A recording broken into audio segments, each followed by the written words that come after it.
debt a little bit, especially as it relates to retirement and during retirement. And and the key to it is that as you're saving and planning for your eventual retirement and during retirement, if you feel like the income that's going to be generated from your investments is going to be a little tight, especially if you have a mortgage, then your goal should be let's remove that mortgage before I retire, so that during retirement I don't have that obligation. And so whatever money I do have coming in, which hopefully will be more than what, some minimum amount, but whatever that amount is coming in, then I can use that for other required things, for my life, and also hopefully to enjoy some other things in my life. But if you have that obligation, then you've squeezed everything else, all the other required things, all of the other enjoyable things that you'd like to do into a very, very small amount.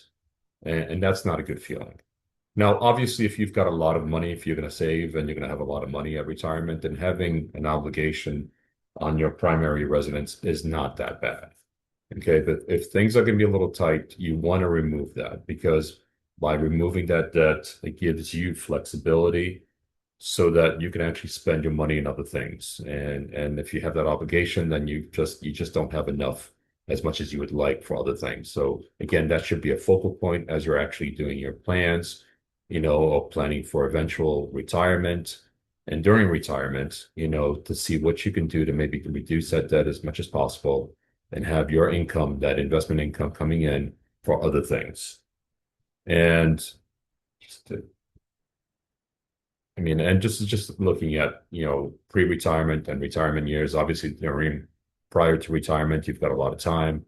And so though if the market actually turns down on you, you've got time to recover. The emphasis is on growth because you've got income coming in from your job.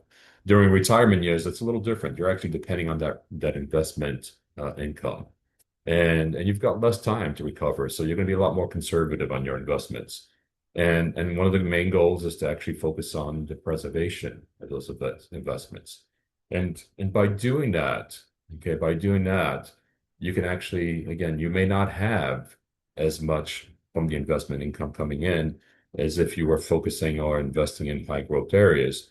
And so having to have less coming in, then you have to have also less going out, especially towards debt.